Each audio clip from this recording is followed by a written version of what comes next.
Welcome. This is topic from control system. So today we are doing a complete analysis of second order system. Complete analysis of second order system. So this is a general representation of a second order system. C of S, S is where S is your Laplace transform coefficient. So C of S is your output, R of S is your input. Okay, input can be anything, unit step function, impulse function, ramp function, anything. Then this term, it is called as open loop transfer function. Okay, this is called as open loop gain, and this is your unity gain negative feedback. Why negative feedback? Because this is going into a minus sign. Okay, so this is a unity gain negative feedback. G of S is your open loop transfer function. G of S denotes your open loop transfer function. So G of S is open loop when open loop means the transfer function when there is no feedback. So this is your feedback loop. That is why unity gain negative feedback. So unity gain means H of S is equal to 1. Okay, so this is a representation of a second order system. So G of S is equal to omega n square upon S square plus 2 zeta omega n S, where omega n is called as natural frequency. Omega n is called as natural frequency of oscillation. So obviously our system will oscillate, it may oscillate, so then its natural frequency of oscillation is called as omega n. Zeta is called as damping coefficient. So we have a perfect damped system or undamped system or underdamped system or a system with highly damped system. So that is defined by zeta. So the transfer function of this system will be equal to G of S upon 1 plus G of S H of S. This is the formula for transfer function with negative feedback. So if we substitute the values, we get the transfer function like this. So the DC gain means when S is equal to 0. So the transfer function for S equal to 0. So if we put S equal to 0 here, then we get 1. So this is called as DC gain. DC gain means for zero frequency gain. So S equal to 0. So the DC gain for S equal to 0 is 1. And for high frequency gain, if you want to find the gain for S equal to infinite, so if you substitute S equal to infinite here, then this will be 0. So this is 0. So means DC gain or low frequency gain is 1 and high frequency gain is 0. So it is working like a low pass filter. It is working like a low pass filter because unity gain for low frequency or zero frequency and zero gain for high frequency. So it is working like a low pass filter. Also, if suppose the equation for transfer function is given like this k, the equation for transfer function is given like this k into omega n square, means k is in multiply with omega n square, then the DC gain will be equal to k, because if you substitute S equal to 0, then omega n and omega n square will get cancelled and you will be k will be remaining. So for this equation the DC gain is k. So the equation can be in any form, but this is a general representation of a second order system.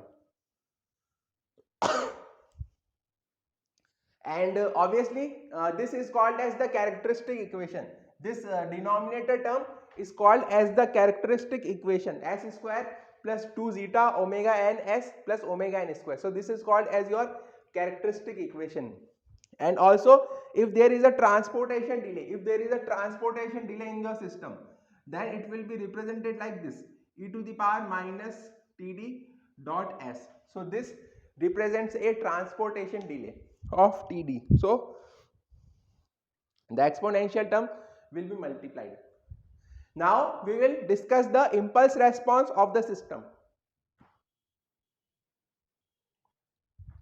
So the impulse response means the input signal which is applied here is a unit is impulse signal.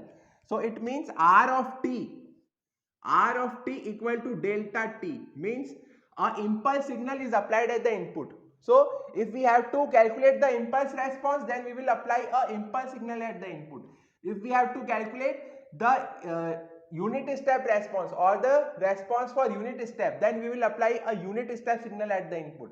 But first we are interested in the impulse response, so we are applying a impulse signal at the input. So R of S will be equal to 1 in this case. R of S will be equal to 1 in this case. Now this T of S is also equal to C of S upon R of S, means the output upon the input. Obviously this is the transfer function. The transfer function equal to output upon input. So if the input is a unit impulse signal, then R of S equal to 1. So if the input is unit impulse signal, then the output equal to the transfer function of the signal. So C of S is equal to, so first of all I am removing this transportation delay in this case. So if the input is a unit impulse signal, then the impulse response is this omega n square upon s square plus 2 zeta omega ns plus omega n square. So we are analyzing a second order control system for impulse response of a second order control system. So R of t equal to delta t, input signal is your impulse signal. So R of s is equal to 1. So this is your output. So for the first case we are taking zeta equal to 0. In the second case we will take 0 is less than zeta is less than 1. In the third case we will take zeta equal to 1, and in the fourth case we will take zeta greater than 1. So these are the 4 cases we will take one by one. First case is zeta equal to 0. First case I am taking zeta equal to 0. So if zeta equal to 0 or the damping coefficient is 0, then it means no damping. It means no damping. So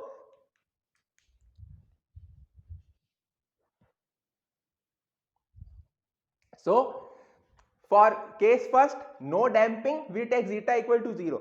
So C of S will be equal to omega n square upon s square plus omega n square. So if we have to find the poles, for this poles, then we have to equate the denominator to 0. So always poles are given by the denominator and zeros are given by the numerator. So we have to find the poles, so we equate the denominator to 0. So when we equate the denominator to 0, we will write s square plus omega n square is equal to 0. S square plus omega n square equal to 0. So s square is equal to minus of omega n square. Okay, s square equal to minus of omega n square. So omega n will obviously be a positive quantity, so we will get s equal to plus minus j omega n. S equal to plus minus j omega n. So you can see both the poles are equal and imaginary. Both the poles are opposite and imaginary. So one pole is plus j omega n and other pole is minus j omega n. So both the poles are opposite and imaginary, and the poles lie on the j omega axis. So if we have to draw the graph for the poles, then this is S plane. So x axis is neta, y axis is j omega. So your y axis is imaginary axis, x axis is neta, x axis is real axis. This is what? This is S plane. So one pole is j omega n, other pole is minus j omega n. So this value is j omega n, this value is minus j omega n. Both the poles lie on the imaginary axis. Both the poles or both the roots lie on the imaginary axis. So we will say the system is marginally stable. The system is marginally stable because both the poles or both the roots are lying on the imaginary axis. So we call them as poles or as roots. So you can call either pole or root. Both the poles or both the roots lie on the imaginary axis. And C of t, if you have to find the C of t, then we will take the inverse Laplace transform of this function C of s. So C of t will be equal to omega n sine of omega nt. Okay, omega n sine of omega nt.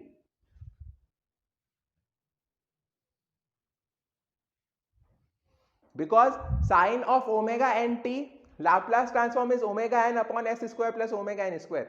So we multiply by omega n, so we get omega n square upon s plus omega n square. So if we try to plot this c of t,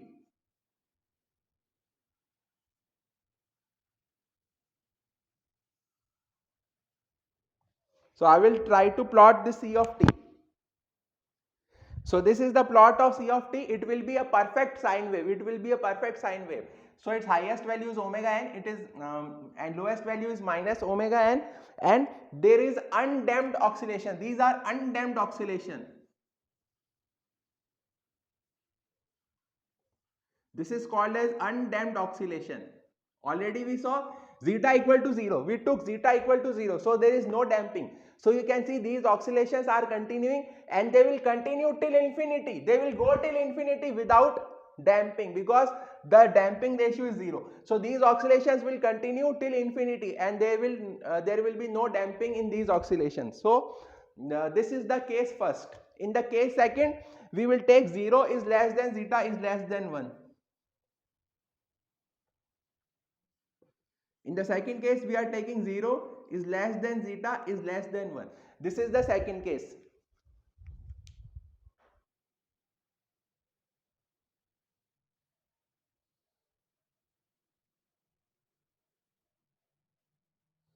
So we are discussing the impulse response of second order system. So the second case we are taking is 0 is less than zeta is less than 1, means under damped. This is called as under damped because the damping is less than 1 and greater than 0. So it is called as under damped oscillation. So C of s was omega n square upon 2 zeta omega ns plus omega n square. So again we will equate the denominator to 0. So s square plus 2 zeta omega ns plus omega n square equal to 0. We have equated the denominator to 0. So s will be equal to minus b. So minus zeta omega n plus minus under root of b square minus 4ac upon 2a. So in the b square omega n square term will be common. So we can take omega n as common.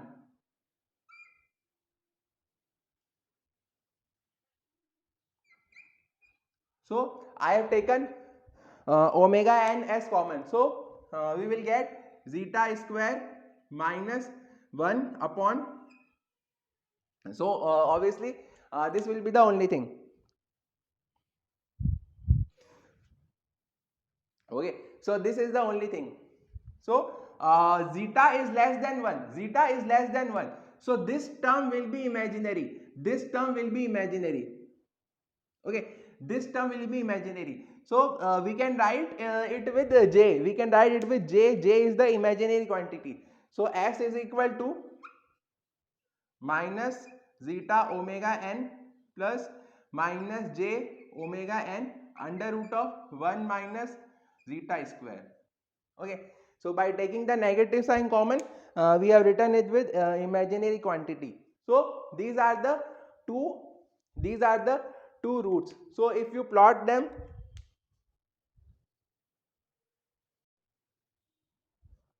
so these are the two roots. So as you can see, both the roots lie on the left half of S plane. Both the roots lie on the left half of S plane. So this is a stable system. This is a stable system. This system is stable.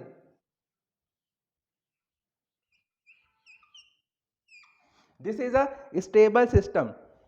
Also omega n into under root of 1 minus zeta square. This is called as omega d. This is called as omega d.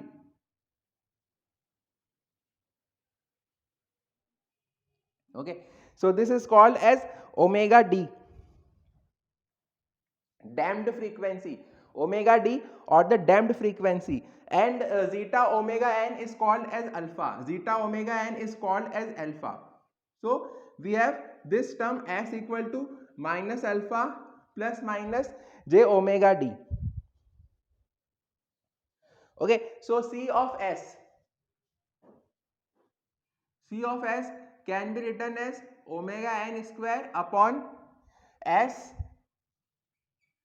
plus alpha plus j omega d and S plus alpha minus j omega d. Okay, this is how we can write C of S. So this will be equal to omega n square using formula a plus b, a minus b. So S plus alpha square plus omega d square. Okay, S plus alpha square plus omega d square, and omega n is common as it is. So we have to find C of t, so we will have to take the inverse Laplace transform. So we will multiply with omega d and divide by omega d. So omega d multiply and divide. So we will get omega d upon S plus alpha square plus omega d square into omega n square upon omega d. So this is what we will get.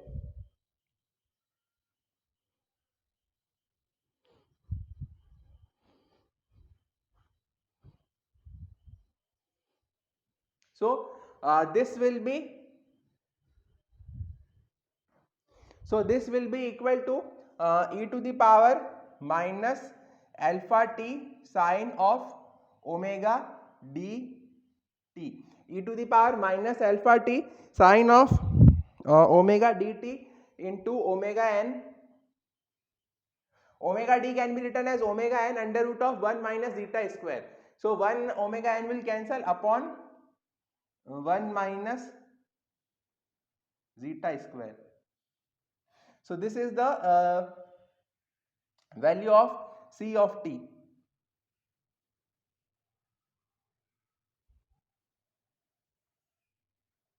This is the value of C of t.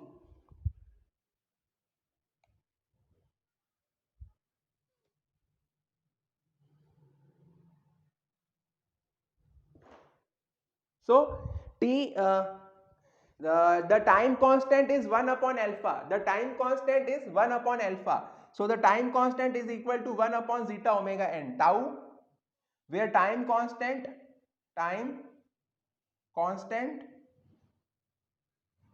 equal to 1 upon zeta omega n. 1 upon zeta omega n. 1 upon alpha, 1 upon zeta omega n. And the oscillation frequency is omega d. The oscillating frequency is omega d. So if we have to draw the plot for it,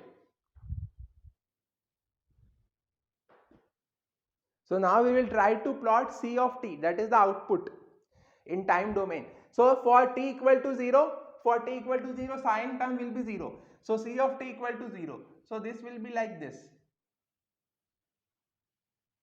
So it will continue to decay. The oscillations will continue to decay or damp. So this is a stable system. This is a stable system. This is a stable system because the oscillations will continue to decay, and C of infinity will be equal to 0. So C of 0 is equal to 0 and C of infinity will be equal to 0. Why C of infinity will be equal to 0? Because if you put t equal to infinity here, then the exponential term will become 0. So C of infinity will be equal to 0. So this is a damped oscillation. These are damped oscillations.